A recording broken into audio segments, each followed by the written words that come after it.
வணக்கம். இது ஐபிசி தமிழின் இன்றைய முக்கிய செய்திகள். முதலில் தலைப்புச் செய்திகள். முள்ளிவாய்க்கால் பதாதையை கலட்டிச் சென்ற சம்பூர் காவல்துறை. செம்மணி அகழ்வில் மீட்கப்பட்ட மனித எச்சங்கள். அரசாங்க விரோத பிரச்சாரம். சிஐடிக்கு சென்ற முறைப்பாடு. மஹிந்தவின் மகன் நான் அச்சுறுத்தலுக்கு அடிபணியேன். அனுரவுக்கு நாமல் பதிலடி. பட்டதாரிகளுக்கான வேலைவாய்ப்பு. சுகாதார அமைச்சின் தகவல். உள்ளாட்சி சபைகளில் ஆட்சி அமைக்க தமிழ் தேசிய கட்சிகளுக்கு ஆதரவு. சுரேஷ் பிரேமச்சந்திரன். ஜாழ் மாநகர சபை முன்னாள் முதல்வர் சரோஜினியின் 27வது ஆண்டு நினைவேந்தல். அனுர தரப்பின் சூழ்ச்சி. அரசியல். தமிழ் தேசிய கட்சிகள் ஒன்றிணைவது அவசியம். கீதநாத் வலியுறுத்து. கனடாவின் ஈழத்தமிழர்களுக்கு ஈடு கொடுக்க முடியாது திணறும் அன்ர அரசு. தொடர்பான விரிவான செய்திகள். சம்பூரில் நேற்றைய தினம் இடம்பெற்ற முள்ளிவாய்க்கால் நினைவேந்த நிகழ்வில் குழப்ப நிலை ஏற்பட்டுள்ளது. சம்பூர் கடற்கரையை சேனை பகுதியில் இலங்கை தமிழரசு கட்சியின் மோதற்குலையின் ஏற்பாட்டில் நேற்றைய தினம் மாலை முள்ளிவாய்க்கால் கஞ்சி பரிமாறப்பட்டது. அத்தோடு முள்ளிவாய்க்கால் சம்பவத்தில் உயிரிழந்தவர்களுக்கு தீபமேற்றி மலர் தூவி நினைவேந்த நிகழ்வும் இடம்பெற்றது. நினைவேந்த நிகழ்வு ஆரம்பமாக இருந்த நேரத்தில் அங்கு காட்சிப்படுத்தப்பட்ட பேனர் பிரச்சினைக்குரியது என அந்த இடத்துக்கு வந்த சம்பூர் காவல் நிலையத்தின் உதவி காவல்துறை பரிசோதகர் தெரிவித்து பேனரை கலட்டிச் சென்ற போது முள்ளிவாய்க்கால் நினைவேந்தல் ஏற்பாட்டாளர்களுக்கும் குறித்த காவல்துறை அதிகாரிகளுக்கும் இடையில் சிறிய வாய்த்தர்க்கம் ஏற்பட்டது. அதோடு குறித்த பேனர் காவல்துறை உத்தியோகத்தரால் எடுத்துச் செல்லப்பட்டது. இதன் பின்னரே சம்பூர் கடற்கரை சேனையில் முள்ளிவாய்க்கால் நினைவேந்தல் நிகழ்வு இடம்பெற்றது.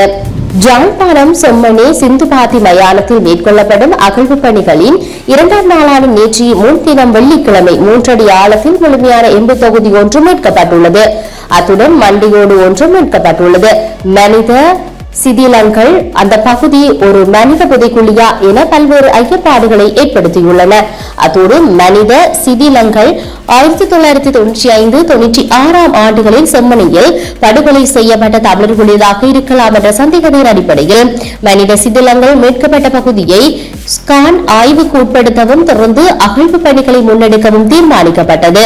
அதன் அடிப்படையில் அகழ்வு பணிகள் ஆரம்பமான நிலையில் 2ஆம் நாள் அகழ்வின் போது மனித சிதிலங்கள் மீட்கப்பட்டுள்ளன. முழுமையான எம்பு தொகுதி மண்டியோடு என்பவற்றுக்கு மேலாக கையொன்றும் மீட்கப்பட்டுள்ளது.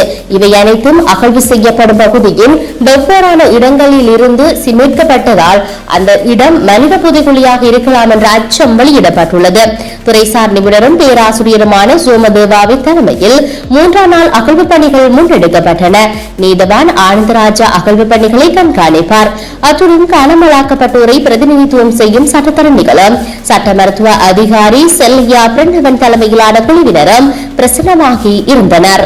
ஜனாதிபதி அலுவலகத்துக்கு சொந்தமான வாகனங்களை விலைமனு கோரல் முறையில் விற்பனை செய்தமை தொடர்பில் வெளியிடப்படும் பொய்யான தகவல்கள் தொடர்பில் ஜனாதிபதி ஊடக பிரிவு அறிக்கை ஒன்றை வெளியிட்டுள்ளது. கடந்த கால ஆட்சிக்குள் மக்கள் பணத்தில் கொள்வனவு செய்யப்பட்ட இந்த சொகுசு வாகனங்களை மக்கள் பணத்தில் பராமரித்து அவற்றை பயன்படுத்திய மற்றும் வீணடித்து சிதையும் நிலைக்குள்ளாக்கிய மோசடி குழுக்கள் தங்களது வரப்பிரசாதங்களை இழந்திருக்கும் நிலையில் குழப்பத்துக்கு ஆளாகியுள்ளனர் என்பது போலி பிரச்சாரத்தில் தெரியவந்துள்ளதாக அதில் தெரிவிக்கப்பட்டுள்ளது. மஹிந்த ராஜபக்சேவின் மகன் நான் அச்சுறுத்தலுக்கு அடிபணித்து ஒருபோதும் அரசியல் முடிவுகளை எடுக்கப் போவதில்லை. இவ்வாறு தெரிவித்தார் ஸ்ரீலங்கா பொதுஜன பிரமுன கட்சியின் தேசிய அமைப்பாளர் நாடாளுமன்ற உறுப்பினர் நாமல் ராஜபக்ஷ. நான் அச்சுறுத்தலுக்கு அடிபணிந்து அரசியல் முடிவுகளை எடுக்கும் நபர்கள் கிடையாது. இது ஜனாதிபதிக்கு நன்கு தெரியும். 2005 அவர் தனது தந்தையுடன் செயற்பட்டவர். அந்த வகையில் நான் மஹிந்த ராஜபக்சேவின் மகன். அச்சுறுத்தல்கள் மூலம் உண்மை முடிவுகளை எடுக்க வைக்க முடியாது. நாம் மக்கள் ஆணையை ஏற்போம். ஆனால் அரசியல் ரீதியில் விடுவிக்கப்படும் அச்சுறுத்தல்களுக்கு அடிபணிய தயாரில்லை. மக்கள் வழங்கியுள்ள ஆணையின் பிரகாரமே உள்ளாட்சி சபை தேர்தல்களை ஆட்சி அமைத்து அது தொடர்பில் தீர்மானிக்கப்படும். ஜனாதிபதி அழுத்தங்களை விடுவிப்பதால் எமது நிலைப்பாடு மாறாது என தெரிவித்துள்ளார். மருத்துவ ஆய்வக தொழில்நுட்ப வல்லுநர் மற்றும் பிசியோதெரபி பதவிகளுக்கான பட்டதாரிகளை ஆட்சேர்ப்பு செய்வதற்கான நேர்காணல்கள் சுகாதார அமைச்சரால் நடைபெற்றுள்ளன. சமீபத்தில் நடைபெற்ற போட்டி பரீட்சையில் தகுதி பெற்றவர்களுக்கான இந்த நேர்காணல்கள் நடத்தப்பட்டதாக சுகாதார அமைச்சர் தெரிவித்துள்ளது. மருத்துவம் ஆய்வக தொழில்நுட்ப வல்லுநர் பதவிக்கு 294 பேரையும் பிசியோதெரபி பதவிக்கு 200 பேரையும் நியமிக்க சுகாதார அமைச்சு இதுவரை ஒப்புதல் அளித்துள்ளதாக தெரிவிக்கப்படுகிறது. அதன்படி நேற்று நடைபெற்ற நேர்காணலில் தேர்ச்சி பெற்றவர்கள் அந்த பதவிகளுக்கான தொடர்புடைய மாற்றீடு மற்றும் சேர்க்கை கற்கிணர்களுக்கான ஆட்சேர்ப்பு செய்யப்படும். வடக்கு கிழக்கு மாகாணங்களில் ஆளும் தரப்பு உள்ளூராட்சி சபைகளை கைப்பற்றுவதை தவிர்த்து தமிழ் தேசிய பரப்பில் இருக்கக்கூடியவர்கள் இந்த மாகாண ஆட்சி அதிகாரங்களை கைப்பற்ற வேண்டும் என்று அந்த முயற்சியில் நாங்கள் தற்போது ஈடுபட்டுள்ளதாக ஜனநாயக தமிழ் தேசிய கூட்டணியின் முக்கியஸ்தர் சுரேஷ் பிரேமச்சந்திரன் தெரிவித்தார். ஜனநாயக தமிழ் தேசிய கூட்டணி ஆகிய நாம் இலங்கை தமிழர் கட்சி மற்றும் அகில இலங்கை தமிழ் காங்கிரஸ் ஆகியவற்றை சந்தித்து பேசியிருந்தோம். அவர்கள் முன்னிலை வகிக்கும் இடங்களில் அவர்களுக்கு நாங்கள் ஆதரவு கொடுக்க தயாராக இருக்கிறோம். அகில இலங்கை தமிழ் காங்கிரஸை பொறுத்தவரையில் கொள்கை ரீதியான சில முடிவுகளை எட்ட வேண்டும் என கூடியிருந்தனர். அதாவது மைத்ரிபால சிறிசேனவின் ஆட்சியின் போது கொண்டு வரப்பட்ட புதிய அரசியல் சாசனத்துக்கான முயற்சியான ஏகத்திய ராஜ்ய என்ற விடயம் ஏற்றுக்கொள்ளப்பட மாட்டாது. நாங்கள் இணைந்து தமிழரசு கட்சியிடம் இது குறித்து வலியுறுத்திய போது இந்த விடயத்தை அவர்கள் கைவிட முடியாது என கூறியமை குறிப்பிடத்தக்கது. எங்களுக்கு அதில் மாறுபட்ட கருத்து இல்லாவிட்டாலும் இந்த புதிய அரசாங்கமானது புதிய ஒரு அரசியல் சாசனத்தை கொண்டு வருமா என்பது குறித்து ஒரு கேள்வியாக உள்ளது. அப்படி வருமாக இருந்தால் புதிய அரசியல் சாசனமாக இருக்கும் அல்லது பழைய அரசியல் சாசனத்துடைய தொடர்ச்சியாக இருக்கும் என்பது கேள்விக்குறியாகியுள்ளது.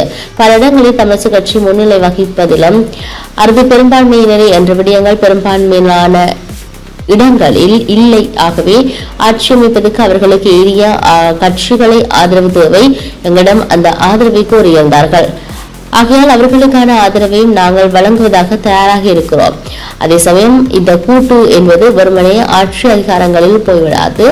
தமிழ் மக்களுடைய அதிகாரங்களை வெல்வதை உரிமைகளை பெற்றுக்கொள்வதை நோக்கி இது நகர வேண்டும். யாழ்ப்பாண மாநகர சபையின் முன்னாள் முதல்வர் சரோஜினி யோகேஸ்வரனி 27வது ஆண்டு நினைவு தினம் நேற்று தினம் அனுஷ்டிக்கப்பட்டது.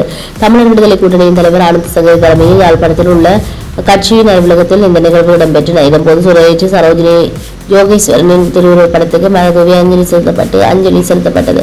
தமிழர் விடுதலை கூட்டணியின் முன்னாள் நாடாளுமன்ற உறுப்பினர் அமரர் யோகேஸ்வரனின் மனைவியின் சரோஜினி மாநகர சபை முதல்வராக இருந்த காலப்பகுதியில் கடந்த 1998 மே 17 யாழ்ப்பாணத்தில் உள்ள அவரது வீட்டிற்கு வைத்து இளம் இனம் தெரியாத நபர்களால் சுட்டு படுகொலை செய்யப்பட்டிருந்தார். உள்ளாட்சி சபைகளை அமைக்கும் நோக்குடன் வடக்கு கிழக்கு தமிழ் கட்சிகள் இணைவு தொடர்பாக திறந்த மனதுடன் சந்திப்புகளில் ஈடுபது ஆரோக்கியமான அரசியலாக உள்ளதாக ஸ்ரீலங்கா பொதுஜன பெரமுன கட்சியின் யாழ்ப்பாண மாவட்ட பிரதான ஒருங்கிணைப்பாளர் கீதநாத் காசிலிங்கம் தெரிவித்துள்ளார். தமிழ் கட்சிகளின் இணைவு மற்றும் குறித்த கட்சிகளிடையிலான சந்திப்புகள் முக்கிய பேசுபொருளாக மாறியுள்ள நிலையில் இந்த விடயம் குறித்து அவர் வெளியிட்டுள்ள செய்தி குறிப்பிலேயே இந்த விடயம் தெரிவிக்கப்பட்டுள்ளது. மாற்றம் எனும் கருத்தியலை முன்வைத்து ஆட்சியில் அமர்ந்த தேசிய மக்கள் சக்தி அரசாங்கம் கடந்த 6 மாதங்களுக்கு மேலாக தனது ஆட்சி காலத்தில் பெயர் சொல்லுதல் வகையிலான எந்த ஒரு அரசியல் மற்றும் அபிவிருத்தி நகர்வுகளை முன்னெடுக்கவில்லை. கடந்த உள்ளாட்சி தேர்தலில் தேசிய மக்கள் சக்தி அரசாங்கத்துக்கு வடக்கு மக்கள் தகுந்த பதிலை கொடுத்துள்ளனர். வடக்கு கிழக்கு பெரும்பான்மையான சபைகளில் அதிக அளவிலான ஆசனங்களை கைப்பற்றியுள்ள தமிழ் கட்சிகளின் தமிழ் மக்களின் மன ஓட்டத்தை புரிந்து கொண்டு திறந்த மனதுடன் தமக்கிடையிலான இணைவு குறித்து கலந்துரையாடுவது ஆரோக்கியமான அரசியலாகும். இந்த நாட்டை அரசியல் மற்றும் பொருளாதார ரீதியாக பின்னடைவை நோக்கி வழிநடத்தும் தேசிய மக்கள் சக்தி அரசாங்கத்தை பொதுவழியில் கொண்டு அவர்களின் சூழ்ச்சி அரசியலில் இருந்து தமிழ் மக்களை மீட்டெடுக்க தமிழ் கட்சிகள் இணைவு சேர்ந்து உறுதிப்படுத்த வேண்டும் என தெரிவித்துள்ளார். கனடாவின் பிரம்டனின் சிங்க ஊசி பூங்காவில் தமிழின அழிப்பு நினைவு தூவி திறந்து வைக்கப்பட்டமை இலங்கை அரசியல்வாதிகளிடம் பாரிய அதிருப்தி ஏற்படுத்தியுள்ளது. குறித்த நினைவு தூவி பிரம்டன் நகரில் அமைக்கப்பட்டுள்ளமையானது கனடாவின் தமிழ் மக்களுக்கு உள்ள அரசியல் செல்வாக்கு எடுத்துக்காட்டுது. எனினும் இலங்கையை பொறுத்தவரை நாட்டின் தேசியவாதிகள் என பலரும் இலங்கையின் இனப்படுகொலை ஏற்பட்டது என்பதை ஏற்றுக்கொள்ளும். இதன் காரணமாக தமிழின அழிப்பு நினைவு தூவி கனடாவில் நிறுவப்பட்டுள்ளமை இலங்கை அரசியல்வாதிகளுக்கு ஒரு காழ்ப்புணர்ச்சியை ஏற்படுத்தியுள்ளது. இந்த நிலையில் அரசாங்கம் எந்தவித எதிர்ப்பையும் தெரிவிக்கவில்லை எனில் அவர்களும் இதற்கு ஆதரவாக இருப்பதாக கருதப்படும். எனவே அரசாங்க தரப்பில் சிலர் எதிர்ப்பை வெளியிடாத கீத பொசன்கள் தெரிவித்துள்ளார். இத்துடன் இன்றைய முக்கிய செய்திகள் நிறைவடைகின்றன. தொடர்ந்தும் செய்திகளை அறிந்து கொள்ள IBC தமிழ் நியூஸ் என்ற எமது யூடியூப் பக்கத்தினூடாக இணைந்திருங்கள். நன்றி.